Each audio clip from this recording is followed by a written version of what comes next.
मूकपञ्चशती मन्दस्मितशतकम् 91 to 100 चेपीयहक्षपयन्तु कल्मषभयानि अस्माकमल्पस्मित ज्योतिर्मण्डलचङ्क्रमास्तव शिवे कामाक्षिरुचिष्णवः पीडाकर्मटकर्मघर्मसमय व्यापारतापानल श्रीपादानवहर्षवर्ष सुधा स्रोतस्विनीशीकराः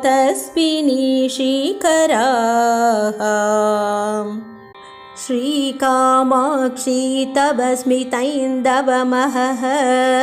पूरे परिस्फूर्जति प्रौढां वारिधि चातुरीं कलयते भक्तात्मनां प्रतिभं दौर्गत्यप्रसरास्तमः पटलिका साधर्म्यमाबिभ्रते सर्वं कैरवसागचर्यपदवी रीत्यां विधत्ते परम् मन्दारदिषु मन्मतारिमहिषी प्राकाश्यरीतिं निजां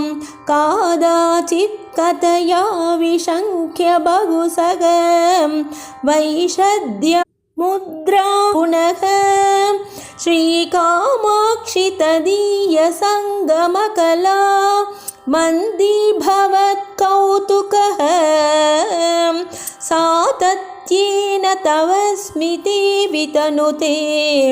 स्वैरासनावासनाम्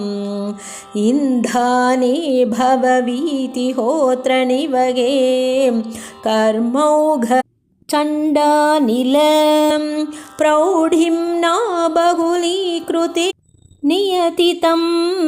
सन्तापचिन्ताकुलं मातर्मां परिषिञ्च किञ्चिदमलैः पीयूषवर्षैरिव श्रीकामाक्षि तव स्मितद्युतिकणैः शैशिर्यलीलाकरैः भाषाया रसनाक्रकेलनजुषः शृङ्गारमुद्रा सखी लीलाजातरते सुखेन नियमस्नानायमेनात्मजे श्रीकामाक्षि सुधामयीव शिशिरां स्रोतस्विनीतावकी गाढानन्द तरङ्गिता विजयते हासप्रभा चातुरी सन्तापं विरलीकरोतु सकलं कामाक्षि मच्चेतनां मज्जन्ती मधुरस्मितामरधुनी कल्लोलजालेषु ते नैरन्तर्यमुपेत्य मन्मथमरुत् लोलेषु येषु स्फुटं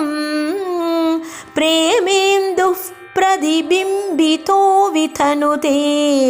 कौतूहलं दुर्जटेः चेत्तक्षीरपयोधिमन्थनचलद् रागाग्यमन्थाचलं क्षोभव्यापृतिसम्भवां जननि ते मन्दस्मितश्रीसुधां स्वादं स्वादमुदीत कौतुकरसा नेत्रत्रयी शाङ्करी श्रीकामाक्षि निरन्तरं परिणमति आनन्दवीचिमयी आलोके तव पञ्चसायकरिपोः उद्धाम कौतूहल प्रेङ्खन्मारुतघट्टन प्रचलितात् आनन्ददुग्धाम्बुधेः काननोत्कलमण्डलम् काचिद्वीचिरुदञ्चति प्रतिनवा संवित्प्ररोहात्मिका तां कामाक्षि कवीश्वरास्मितमिति व्याकुर्वते सर्वदा सूक्तिशीलयते किमद्रितनये मन्दस्मितात्ते मुहुः माधुर्यागमगसम्प्रदायमथवा सूक्तिर्नु मन्दस्मितम् इत्थं कामपि गाहति मम मनः संदिग्धमार्गभ्रमीम् श्रीकामाक्षि न पारमार्थ्यसरणी स्फूर्तौ निधत्ते पदम् क्रीडालोलकृपासरोरुहमुखी सौधाङ्गनेभ्यः कवी श्रेणीवाक्परिपाटिकामृतजरी सूतिगृहेभ्यः शिवे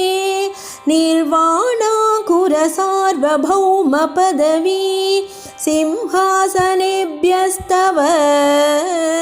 श्रीकामाक्षि मनोज्ञमन्दहसितं ज्योतिष्कनेभ्यो नमः